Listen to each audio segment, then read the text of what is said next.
De 0 a 10, quão surpreso você ficou? Olha só, se for a Kamala... Não, vai ser a Kamala. Né? Ela já tem 40% dos delegados. É que assim, se for a Kamala, vocês vão ver que a gente tratou disso... Quem viu a gente falar dessas hipóteses aqui na live? Digite 1, tá? O grande lance, tá? Que eu acho que é importante a gente ver o Partido Democrata tem um impasse. O impasse é o seguinte: a Kamala Harris naturalmente teria a prerrogativa de ser a candidata caso o Biden existisse. O Partido Democrata queria outros nomes. Se vocês repararem, o Obama, ontem, quando ele soltou a carta dele sobre a carta do Biden, ele não falou em apoiar a Kamala. Ele falou que confiava no discernimento do Partido Democrata numa escolha capaz de vencer as eleições. Ou seja, o Obama ele acreditava no poder da escolha, o que já diz muito sobre o Obama não querer a Kamala Harris. Tá? Então, o Bill Clinton também não foi sugerindo a Kamala, e eu acho que Obama e Bill Clinton são os grandes eleitores. Mas eu acho que a Hillary, sim. A Hillary, sim? A Hillary, sim. O filho do George Soros apoiou a candidatura da Kamala, e o Biden praticamente anunciou a Kamala. O fato do Biden ter formalmente os delegados apoiando ele faria com que, se esses delegados ouvirem ou vamos dizer, obedecessem ao comando do Biden, só de virar os delegados, a Kamala já teria os votos. Eu não fiquei sabendo isso hoje. Ela já levou 40%, então. Sim, já tá com 40% e os Clinton apoiaram. Tanto então o Bill quanto a Hillary. vai ser a Kamala. Tá, a Kamala será a candidata a enfrentar o Donald Trump. E o que isso muda em termos eleitorais? Eu fiquei ontem à noite assistindo podcasts na gringa. Podcasts, Spaces, e algumas coisas interessantes que eu vi a galera comentando. A primeira coisa que eu acho que é legal, a Kamala, se por um lado ela compra, vamos dizer, o estereótipo de um candidato woke, de uma esquerda progressista, como filha, em certa medida, do Black Lives Matter, pelo menos como figura pública capaz de ser vice-presidente dos Estados Unidos, por outro lado, ela reenergiza a própria base. Os democratas estão indo para uma eleição com uma base morta. A base democrata tá fria, tá sem energia. E a Kamala reenergiza essa base, especialmente entre mulheres e jovens. Também há, da parte dela, uma leitura de estrategistas democratas de que ela é capaz de energizar o eleitor feminino, de puxar uma briga com o Trump, né, em tons, vamos dizer, de ele é um fascista, eu sou uma mulher de cor, tal, e usar usar ela como se fosse uma representante de uma população imigrante nos Estados Unidos, né, então ela é representante dos negros, dos hispânicos. Logo ela, assim, porque você pega o seguinte, o combo da Kamala Harris ela é jamaicana com hindu. Né, então ela não é negra. Ela não é negra. Ela não é negra. Assim, talvez um aspecto jamaicano deve ter elementos da África subsaariana, em termos genéticos ali nela, mas ela é uma misturona lá, doida, né? Mas ela apela, ela é uma coisa que os Estados Unidos chamam de POC, People of Color, né? Então ela vai para eleitores negros, ela apela para eleitores hispânicos, ela apela para imigrantes, ela apela para asiáticos, tá? Mas ela apela acima de tudo para mulheres. E o Trump estava tentando moderar o discurso dele para pegar o eleitor feminino, jogar o Biden como louco, jogar o Biden como radical nos debates, e ele tentar se apresentar como um sujeito ok. A Kamala vai tentar botar fogo na eleição. Então, mas eu acho que é mais fácil você acusar a Kamala de ser um radical do que você falar que o Biden é um radical. É mais fácil, por isso que assim, uma das pesquisas, eu não sei o que, 38, eu precisava pegar o site, né, 538, algo assim. Esse site, ele tava falando, nos swing states, a Kamala potencialmente tem um desempenho pior do que o Biden, ainda que numa votação geral, a Kamala e o Biden não há tanta diferença entre a Kamala e o Biden. Tá? Então, o Biden hoje vai um pouco melhor do que a Kamala, mas nos swing states, dadas as conjunturas desses estados especificamente, a Kamala não resolveria. Vou dar um exemplo. O discurso da Kamala não é um discurso que vai ressoar para um cara da Pensilvânia. Não me parece ser o caso. Eu posso estar queimando a língua no que eu estou falando aqui. Mas uma galera que está interessado, vamos dizer, na recomposição dos seus ganhos, em problemas envolvendo industrialização, A última coisa que esse cara vai querer ouvir é o discurso da Kamala. Esse cara não vai ver firmeza na Kamala. Esse cara votava nos democratas, né? Porque era um partido que olhava pra eles no aspecto econômico, pelo menos no passado. Esse cara já não olham mais. Mas pelo menos era o Biden. Podia falar, mas o Trump parece um louco e tal.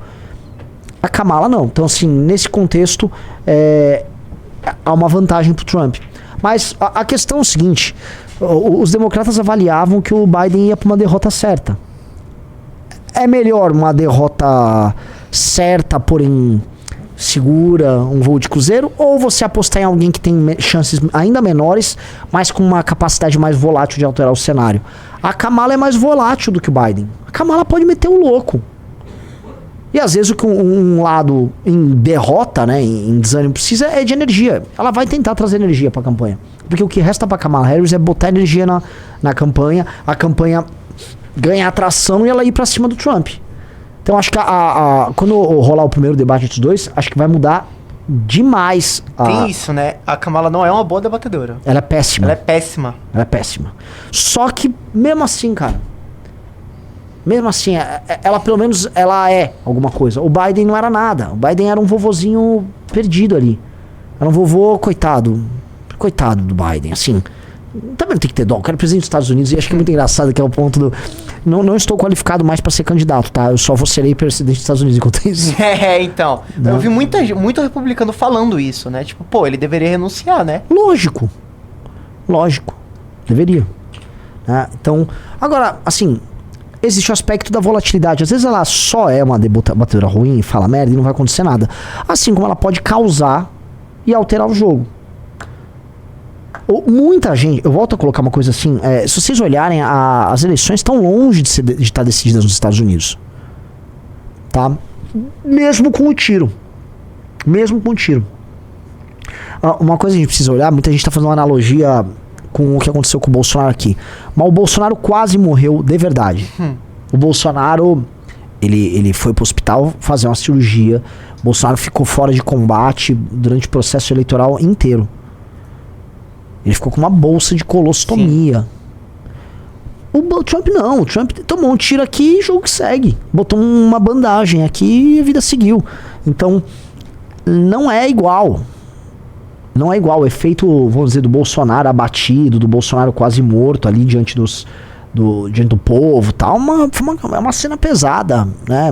Bem mais pesada que a do Trump. Então, falar, acabou, a eleição acabou ali, é prematuro. Vamos lá no Real Clear Politics? Não, antes eu só queria mostrar um vídeo. O Musk deu até RT, pra vocês terem uma noção de quem é a Kamala Harris. Esse vídeo é muito bom, cara. Esse vídeo é bom demais. Não é do começo do mandato? É, do começo do mandato, quando eles assumiram, ó. Good afternoon. I want to welcome these leaders for coming in to have this very important discussion about some of the most pressing issues of our time. I am Kamala Harris. My pronouns are she and her. I am a woman sitting at the table wearing a blue suit. And basicamente ela introduz a reunião e ela fala: meu nome é Kamala Harris, meus pronomes são ela, dela, e eu sou uma mulher usando um terninho azul. Ela é ridícula. Assim, esse foi o grande statement. Acho que assim, eles assumiram o mandato e falou: vou mostrar agora quem tá no comando. Tá? Eu sou uma mulher, meus pronomes são esses. Ó, esta cultura agora faz parte do universo da Casa Branca. Eu acho que pra uma eleição disputada demais, isso aí não vai rolar. Não vai rolar. Mas, né, eu volto a colocar, diante de uma derrota certa, que é o caso do Biden, tá? Melhor arriscar, né? Melhor arriscar. Mesmo que as chances de ganhar sejam ainda menores da parte da Kamala, existe um aspecto de volatilidade. Ela pode tirar alguma coisa da cartola, pode pintar. Vamos supor, cara, assim. Eu vi gente falando que a Michelle poderia ser vice. Sim, tinha um zoom que a galera tava comentando, não só da Michelle ser vice, mas primeiro da Michelle ser a candidata a presidente e tal, porque o Obama não tinha endossado a Kamala, mas eu acho que, bom, como ficou demonstrado isso, a Michelle nunca quis, tá? As pesquisas do Real Clear Politics, elas elas já estão com... Não tem mais o Biden, elas estão com a Kamala. Então pega esse aí, RCP Poll Average. Esse RCP Poll Average é o seguinte, ele tira uma média das pesquisas todas envolvendo os dois nomes, tá? Então, por exemplo, a última pesquisa que tinha Trump versus Kamala Harris foi uma da CBS, tá? E deu 51-48 pro Trump. No geral, a média que esse site Real Clear faz o Trump tem 48% e a Kamala 46,3%, tá? Se vocês derem uma olhadinha aí, não dá pra dizer que o Trump tem uma vantagem. Sim. A vantagem é bem pequena. Então, pra todo mundo que fica assim, mas o Trump já ganhou. Veja, você tem que olhar estado a estado e aí você vai comentar. Sobe lá. Vamos pra página anterior, vamos ver se tem aquele estado a estado deles. Aqui não. Tem um mapa. Deixa eu ver se eu acho. Volta pra página anterior. Tem electoral... ali, ó. Desce. Isso aí nessa caixa. Esse é o de baixo. De cima. Esse não, aqui? vermelho. O vermelho embaixo. Tá. Esse aqui, né? Isso. Então, ali ficou o Democrats. Né? Então, o lance é o seguinte, né? O mapa agora tá escrito Democrats. Eu não sei se eles vão já botar Kamala Harris e tal. É que eles não estão oficializando, né? Mas, basicamente, é o seguinte. Em termos de estados consolidados, o Trump leva uma leve vantagem. E... Vamos olhar aqui alguns estados que estão em disputa. Vamos pegar, por exemplo, os estados que valem mais. Clica ali, PA de Pensilvânia. É que ainda tá Biden, né? Mas assim, havia uma vantagem de 4 pontos percentuais pro Trump, tá? Vamos pra Michigan. 2 pontos. Isso Biden ainda. Vamos pra Geórgia, ali embaixo, em cima da Flórida aí. 4 pontos pro Trump. Vamos pra Carolina do Norte, isso. 5 pontos pro Trump. Isso ainda no contexto Biden. Ainda no contexto Arizona, 5 pontos pro Trump. Então, nos estados em disputa... Vamos Minnesota, o MN lá em cima. Biden. Aí o Biden ganhava em Minnesota. Temos que ver como é que vão ser as pesquisas nesses estados com a Kamala Harris. E aí a gente vai tirar alguma... vamos tirar uma... Tem uma real possibilidade do jogo. Mas o que vocês precisam entender o jogo, de acordo com as pesquisas, está aberto. O que os republicanos podem alegar? As pesquisas, elas foram muito generosas com os democratas nas últimas 2 eleições. E é verdade. Tá? Se o Trump lidera hoje em estados que deu Biden, né? Exato. O Biden venceu. E que nas pesquisas anteriores davam Biden com larga vantagem em 2020. Sim. Nada me diz que, né, não possa vir um chocolate do Trump. Assim, já tá mais que claro que o método de pesquisa americano não consegue captar o voto republicano. Sim. E que, assim, no final também é meio imprevisível porque o voto não é obrigatório, né? Então você precificar quem vai e quem não vai votar em cada estado é meio complicado. Sim. Qual que era o lance? Hoje, o eleitor do Trump, ele tinha mais motivo pra ir votar no Trump do que o eleitor do Biden. Exatamente. Agora não mais. Exato, que a Kamala vai gerar esse clima, que é o clima que vocês devem estar acompanhando aí, de uma espécie de unidade ao redor de uma candidatura que motiva... ela é uma mulher negra. Tanto que a gente começou a ver isso no Brasil. Não sei se você tem uns tweets aí. Eu queria mostrar só uma observação. A Pensilvânia é o estado do Biden, tá? Por isso que ele tinha vantagem lá. Ele é de... Não, a Pensilvânia o Trump tava ganhando. Esse aqui é Minnesota. Eu só queria mostrar 2 tweets antes. O primeiro é que agora o Trump é o candidato mais velho da história dos Estados Unidos. E a esquerda já está falando sobre isso. Olha só que absurdo um candidato com 78 anos, né? Mano, é no mínimo cômico, né, cara? A gente tenta ser... bacana não, né? Mas a gente tenta, sabe, tipo... talvez eles tenham um ponto. Eles não têm um ponto, cara. Quer dizer, agora, assim, não, vamos usar esse argumento contra o Trump. Não cola pro republicano. O Trump, ele passa a vitalidade. A questão é a seguinte, não era sobre o Biden ser velho, era sobre o Biden parecer um senhor senil. O Trump, ele não parece um cara senil. O Trump continua esbanjando vitalidade. Aliás, é um caso incrível do Trump, né? Sim. Que é um sujeito que come mal, não faz exercícios físicos. Só joga golfe. Só joga golfe. Ele contraria, vamos dizer, todos os predicados. E o médico dele disse que ele é o the best. Ele fez um teste cognitivo e o médico disse you're the best, you're the best. Tipo, o cara, olha, eu acabei de fazer um teste aqui, eu tô chocado, você apresentou resultados que eu nunca vi nenhuma pessoa, ele, thank you, e foi embora. O Trump tem essa coisa, aliás, né, a situação brasileira tá tão merda que a gente tá só falando de política americana, né. Que é mó legal, cara, política americana é muito legal. Lógico, né, mas você viu o Trump atacando o Bukele?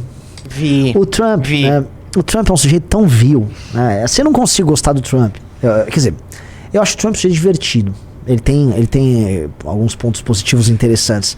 Mas ele apresenta as mesmas características tacanhas que você imagina que um americano babaca terá. Então, o Trump, ele percebeu que o Bukele é ídolo, inclusive, dos seguidores dele, tá? O Bukele fez em El Salvador uma coisa que o Trump não fez no mandato dele. O Trump falava muito e o Bukele fez. O Bukele acabou com o crime lá em El Salvador. E aí houve o CPEC lá nos Estados Unidos. E duas coisas aconteceram. Uma é o Bukele foi tietado e duas, o Bukele não ficou igual a cadela. Como o Milley. Como o Milley, né? Rebolando pro Trump. Ele agiu como um aristocrata. Ele agiu como um sujeito, como um chefe de estado, como um cara que é inteligente. O Bukele é muito mais inteligente do que o Trump. E o Bukele Você acha? Não tem comparação. Não tem comparação. Porque também o Trump não é... Não, o Trump é inteligente, mas o Bukele é mais inteligente que o Trump. O Bukele é um sujeito de alto nível. É um sujeito intelectualmente curioso. É diferente do Trump. O Trump é um homem prático. Tanto que o Trump vende livros com técnicas de negociação. O Trump tem algo de marçal aí no meio, entendeu? Não sei se você entende. O Trump tem esses elementos aí que um marçal da vida tem. Você vai encontrar no Trump. Você encontra uma série... A diferença é que o Trump é um cara que ele, antes de ser famoso, ele deu certo num tipo de mercado muito concorrido e muito concreto, que é a construção civil. Um mercado ultra concorrido, com máfias envolvidas por todos os cantos. E o Trump, ele foi um homem bem sucedido nisso.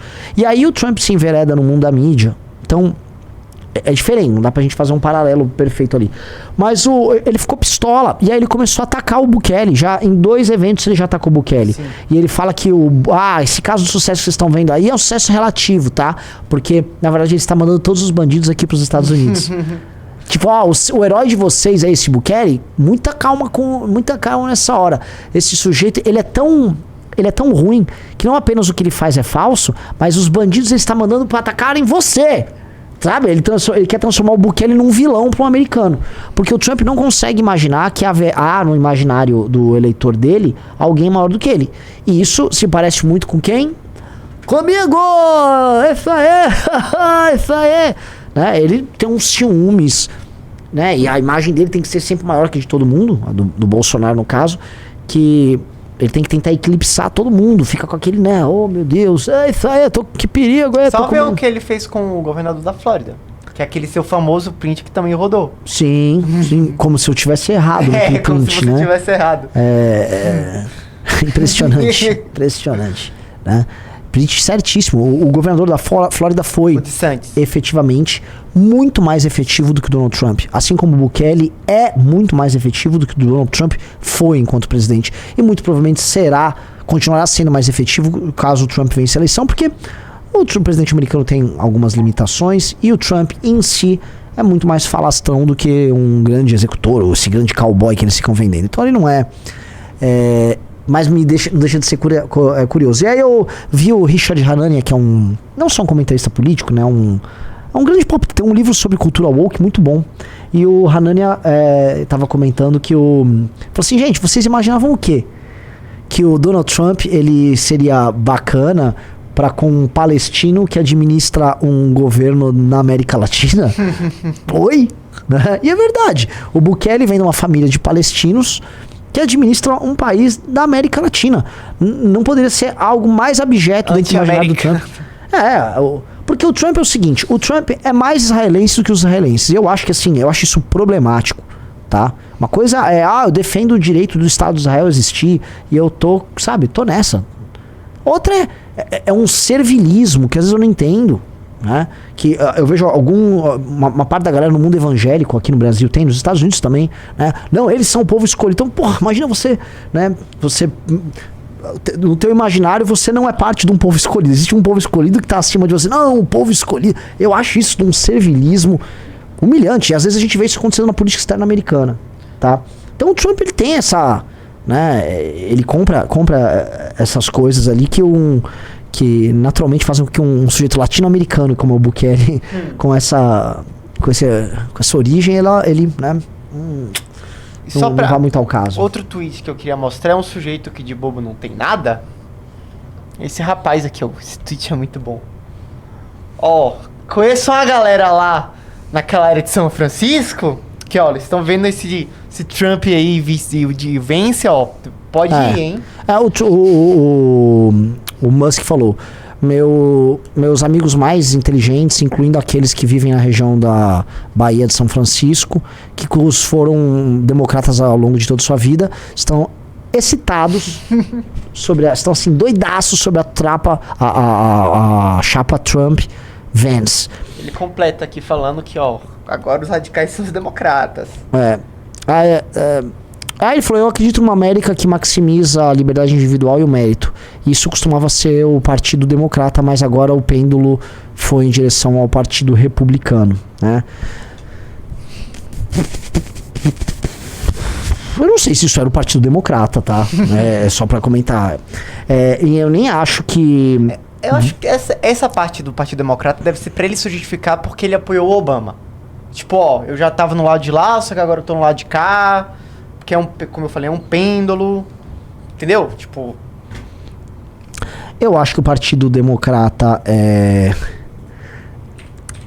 falar que o Partido Democrata foi o partido do mérito e da liberdade individual, em certa medida ele foi o partido que cristalizou as lutas por direitos civis nos Estados Unidos. Eu acho que os Estados Unidos hoje vive para bem e para o mal, consequências da briga pelos direitos civis.